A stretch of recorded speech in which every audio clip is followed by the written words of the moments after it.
Hey guys, this is Cyrus. I'm here with Carlyle. It's time once again for... Wait, what the hell is going on here?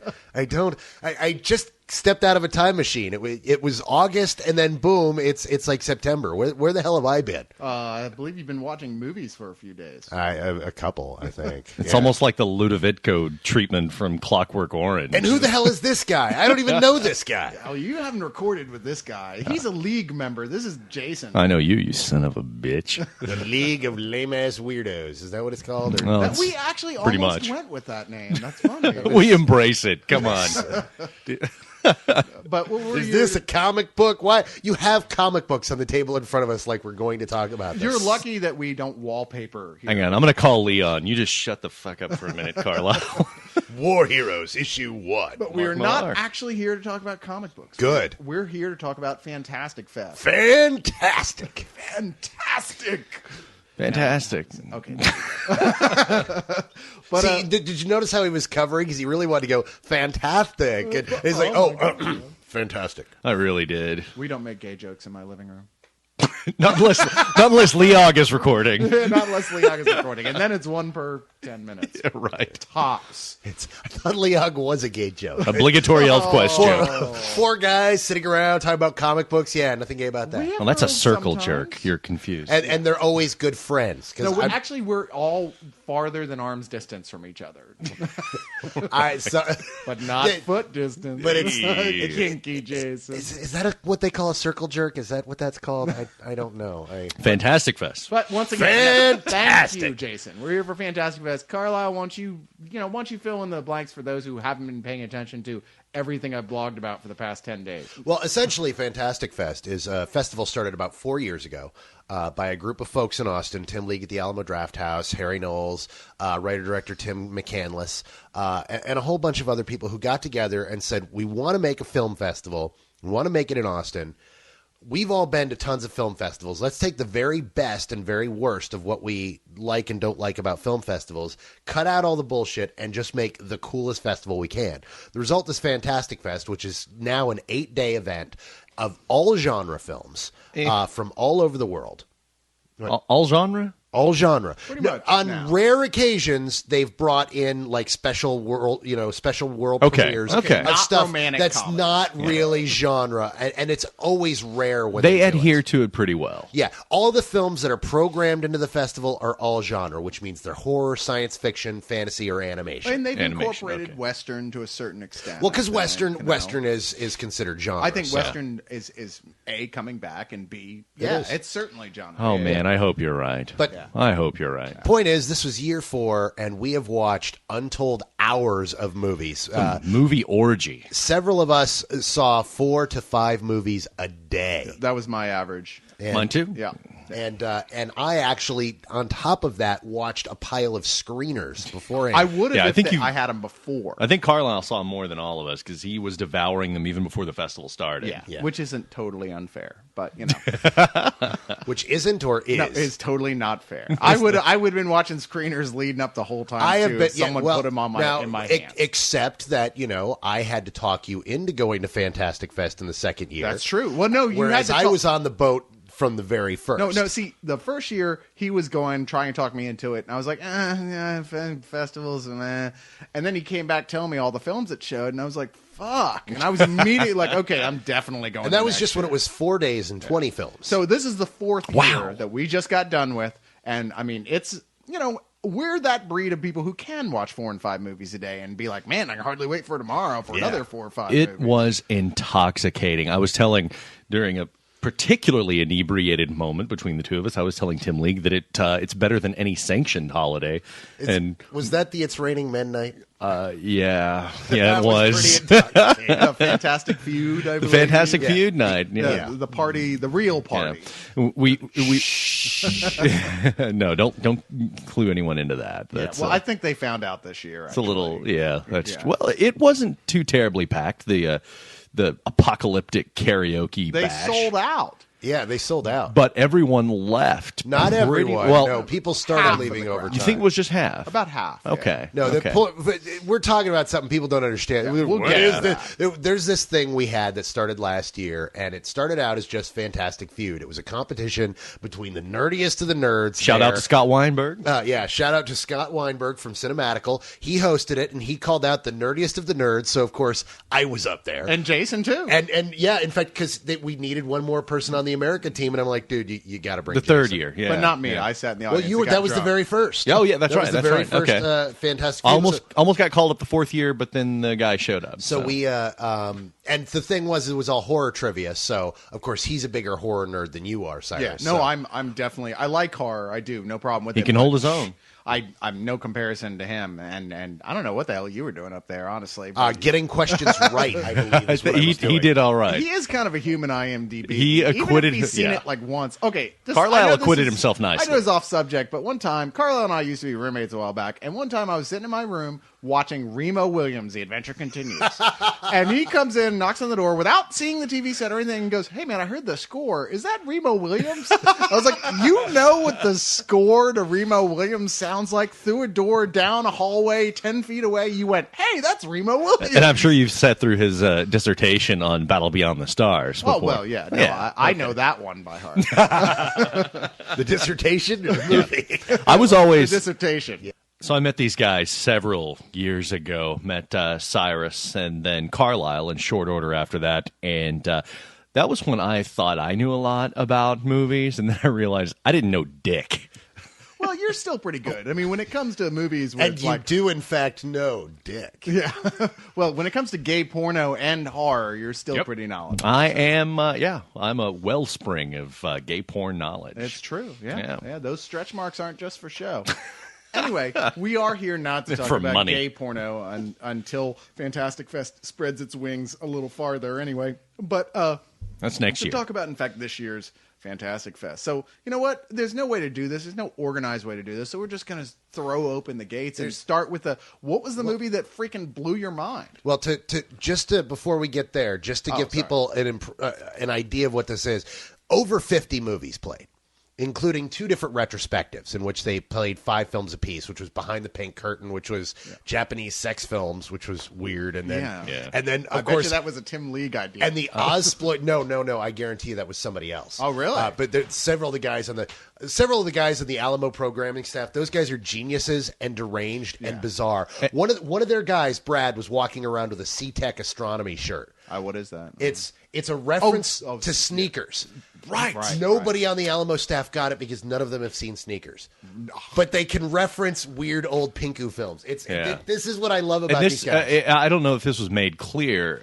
This is held at the Alamo Draft House in Austin, Texas. So when he says Alamo staff, he's talking about the think tank of film nerds. Yes. Yeah. Well, I only assumed that because Tim was the one who programmed Fantasy Forest, and I know he likes inexplicably weird and disturbing Japanese stuff. He does, and he could have been responsible for it, but I'm not going to absolutely say that. Although the Ozploitation films were awesome, and there's a great documentary there, but we'll get into that later. Yes. So, what blew your mind? Yeah. What did? Well, you were going. Let's start with you. What Yeah, was the big one for let you? the right one in. I got to see this early, and holy God, is this awesome! This has been playing festivals around the world, blowing everybody's mind.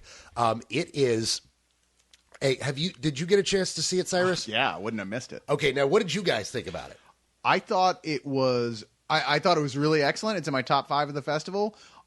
It felt like, in some ways, in tone, an updated Martin, if you will. Good one. That's one of my favorite little obscure Romero gems. George Romero's Martin, which Yeah. was another sort of like Very underappreciated flick. Yeah, a really, slower paced but really intelligent, really in-depth look at a vampire, or ostensibly a vampire, anyway. This is my favorite vampire film since Near Dark. I love this film. It is about a 12-year-old boy named Oscar who seems to have serial killer tendencies. Like he's going to go off and kill somebody by the time he hits puberty. I like that red herring. And it's not a red herring. That's the beauty of this story, is that all of a sudden here's this guy who is obsessed with death, and then next door moves in this adorable little 12-year-old girl who's really an ancient vampire. Yeah. And it is... And he's not really spoiling much, because you learn that really quickly. What's this could have been played, like, I can imagine hearing this description and going, okay, well, it's a vampire movie, I can see where this is going to go. But honestly, if you're saying that to yourself, you're wrong.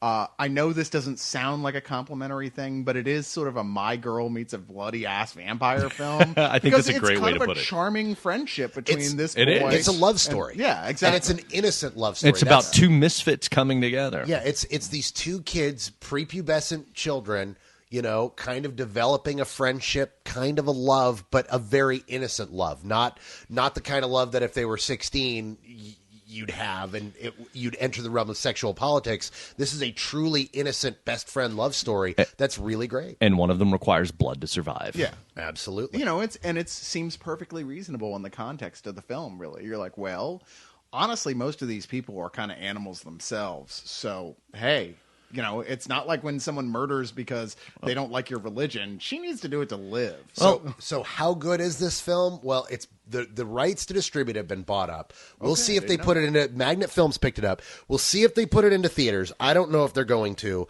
They say they will. I think it's going to be limited and then end up on DVD. Yep. But it's also being remade, supposedly in 2010...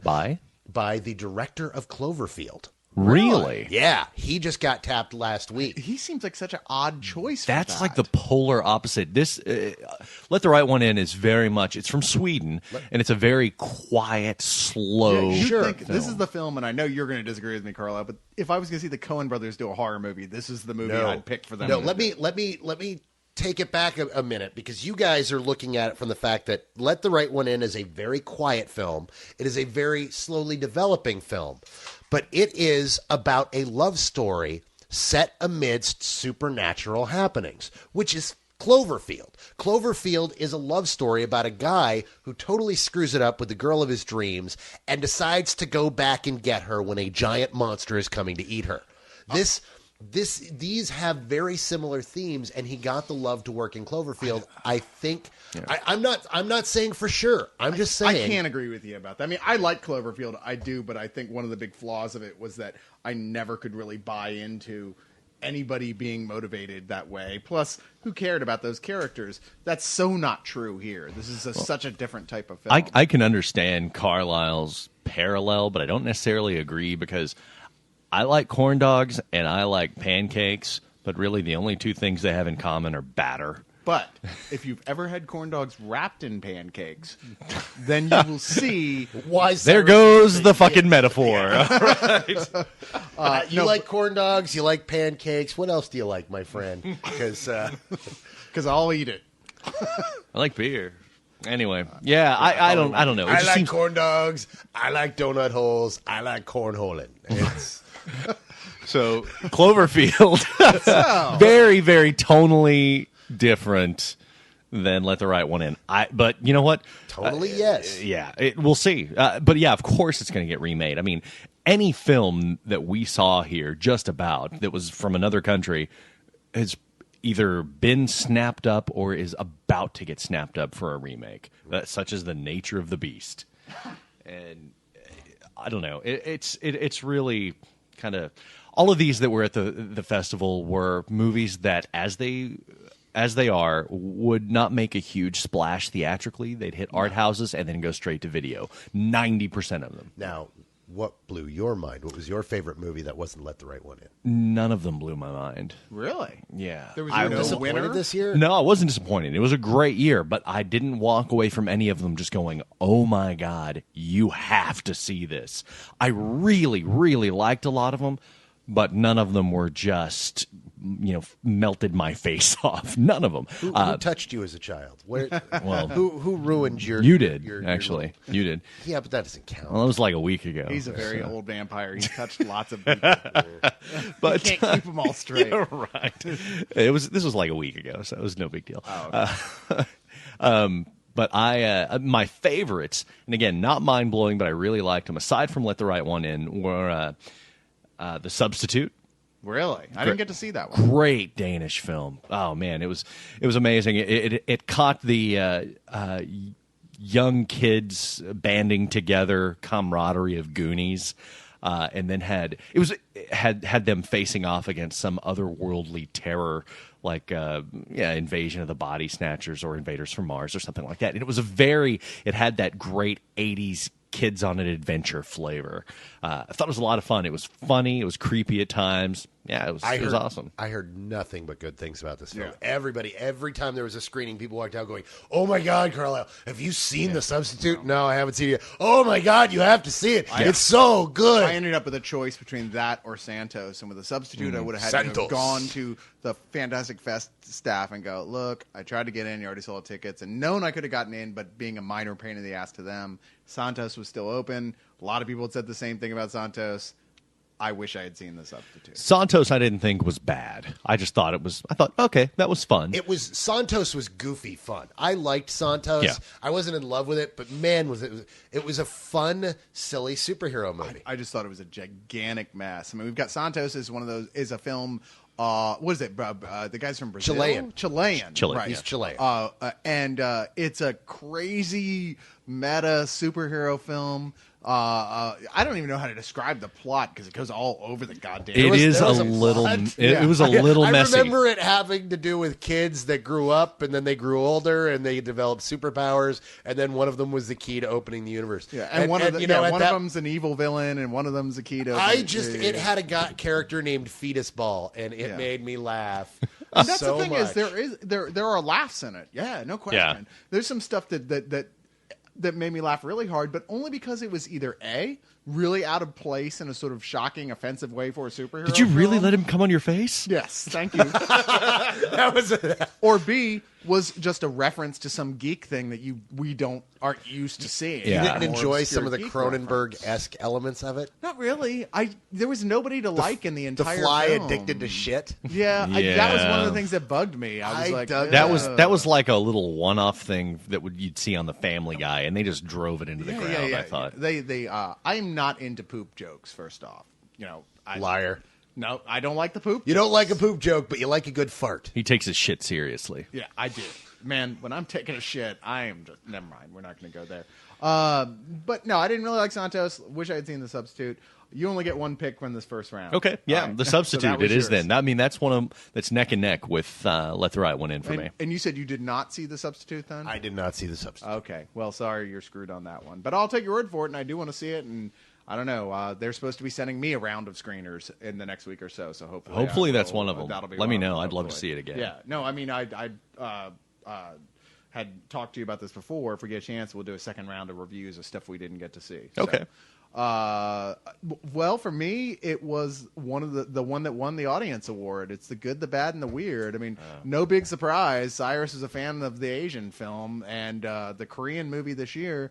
It's not the Korean movie, just one of the Korean movies. It's kind of a remake of The Good, the Bad, and the Ugly. I mean, it says it is, but I went back and I was like, well, I haven't seen The Good, the Bad, and the Ugly in a while, actually, and read a really complete synopsis and went, well, yeah, it's only kind of a remake of it. No, it's a remake of The Good, the Bad, and the Ugly, but it's one told through a very odd lens of they change up certain details. They change the time period, of course. In Good, the Bad, and the Weird is set in Mongolia in like the 1930s, 1940s. Which is really cool. It's a Western told with slightly different technology. But while it follows many of the major beats of Good, the Bad, and the Ugly, and it shares many scenes, like almost shot for shot, there are also lots of scenes taken from other Westerns. Yeah, no. And there's other action films. And I mean, quite literally, there's other Leone in there.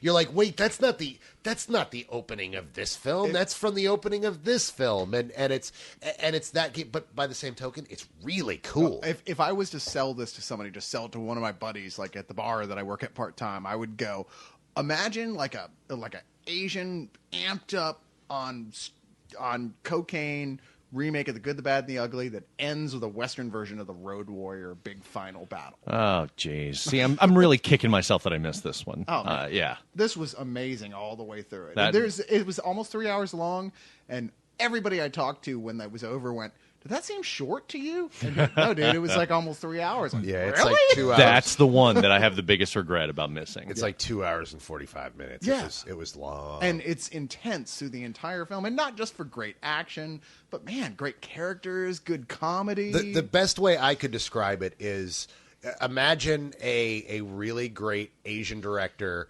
sat down and watched a bunch of Tarantino and then sat down and watched a bunch of Westerns and said, I've got a great idea. Yeah, no, it's true.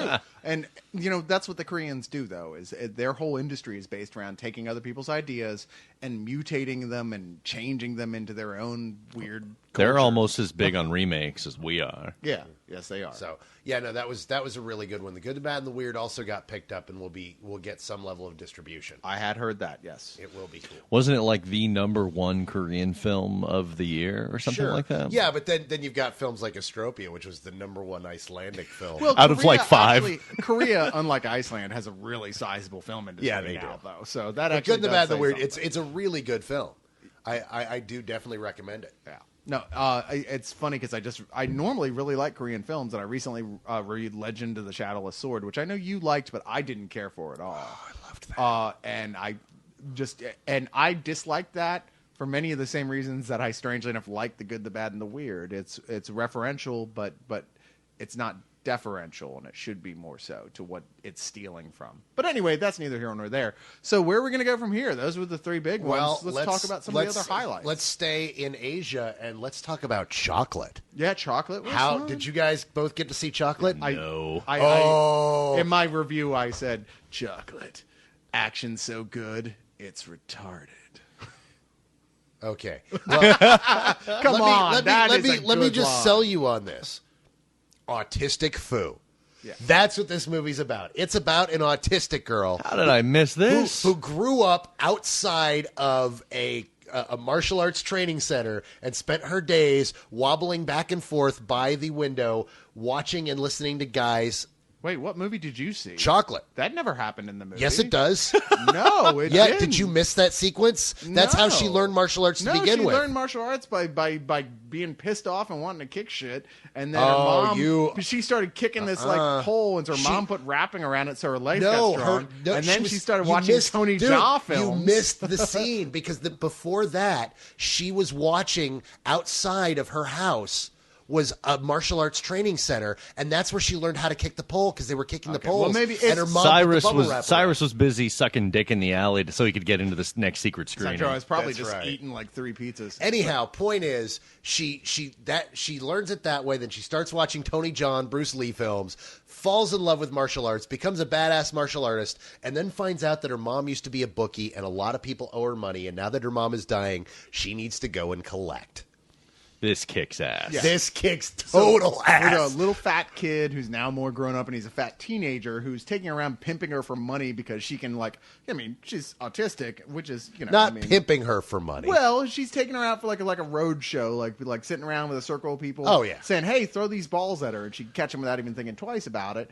And this evolves into him taking her out to the places with people who owe her mom money and kicking the living shit out of everyone there. This is directed by the guy who directed Ong Bak Muay Warrior. The movie that made Tony Jaa star. And for the last 5 years, he's been training this girl because he's had this story and he wanted to train an actress to do this. So they've been working on martial arts for 5 years so that she could be good enough to do this film. And man, does this film live up to its premise. See, I thought Ong Bak was overrated, but I do this too. has me sold. I actually think Ong Bak's overrated too. I don't think Tony Jaa is overrated, but Yeah. I think because Well- I've seen his other films and that guy's amazing. But I thought Ong Bak was a little not as good as everybody said it was. It depends on how you're talking about it. Like everybody that I know, that we all saw it really early because we got the DVD and we're like, "What the hell is this? Is incredible." We didn't see the version that came out later after. God, I'm blanking on his name.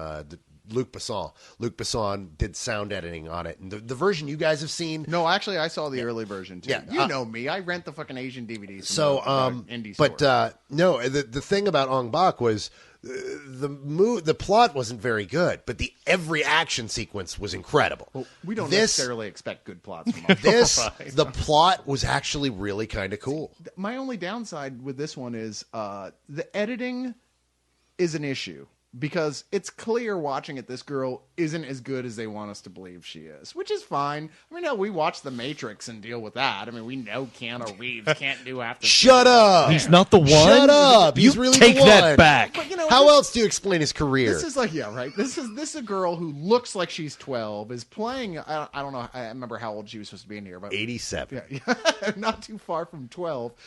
She's actually like 19 or 20, something like that, when she filmed this. She's just one of those people who's small, you know, like the bottom half of Carlyle. Is that an Asian joke? No, there are plenty of big Asians. I don't know why you had to go there, Cyrus. Sumo Yeah, wrestling. look Jeez. at why'd you have to go for the race joke? No, I was just going for a small penis on Carlyle joke, actually, but I guess you missed that, like most girls.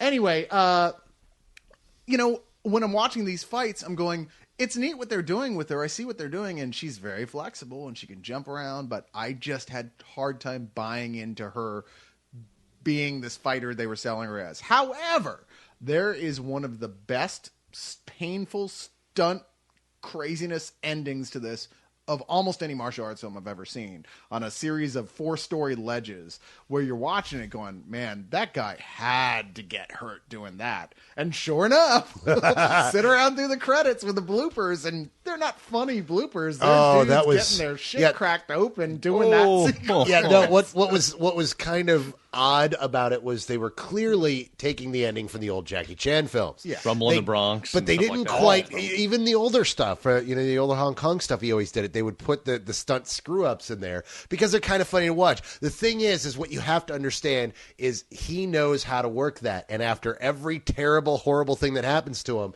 he took the old trick from Evel Knievel and he gave the thumbs up like, I'm okay. But here, in the end credits, we're not going to ruin anything here. Here, a guy falls off a building and they carry him away to stretcher, and the next scene is him in the hospital and everybody bringing him like cupcakes and celebrating. And he's screaming, "Sweet Mother of God!" No, he's actually got this look on his face like they just told him he's never going to walk again. He's in a full body cast. And it's like it's not happening. It's not happening. God. It's like, When you're you just watch like, what this oh, guy holy does, shit. these are guys falling down 4 stories and hitting every ledge on the way and landing in like the center of their back on a curb, that sort of shit. And you're like, Holy he's going to hell. be fine. No, this is Thailand. Life is cheap in Thailand. Life isn't worth quite as much. But that being said, this is fun. I mean, I actually like this better than Ong Bak, but not as much as the other 2 Tony Jaa films I've seen. It's fun, and it's if you can buy into the whole, hey, this little 12-year-old girl's beating the shit out of like 30 dudes coming at her, then sure, by all means. So what else, Jason? What else stood out for you? Another Danish film. Those crazy Danes. This was their Had- year. yeah, there was all sorts of stuff there. How to Get Rid of the Others. Another film I didn't see. That was a good one. Yeah, very gallows humor, political satire. One that'll it's very much the whole left versus right argument, and people I don't know. Well, there's earning their way, I guess you could say. Well, there's crazy stuff going on over in Europe right now, and the fact that they've got so many countries with these great social programs that over here, we have a lot of liberal people celebrating, and over there's a lot of people going, wow, all these social programs have created a bunch of people that just leech off the system and don't give anything back. And How to Get Rid of the Others is literally a dystopian kind of pseudo science fiction film about somebody enacting a program to take everybody that's on these programs aside and give them one chance to prove that one thing that they've given back to society. And if they haven't, they are euthanized. Yeah. And this is a group of 7 people that are in a room and are about to be asked the question. Yeah, How to Get Rid of the Others? The answer is shoot them in the fucking head. Yeah. That's what the answer is. It reminds me of the whole Douglas Adams things of the society that sent all their lower class citizens into space, Yep. like the people who like mop the floors and the people who clean the telephone receivers. Well, no, it was all the middlemen. They Yeah, all sent the middlemen into space. And then in the end, the whole society died because of a disease contracted from a dirty telephone. Yeah.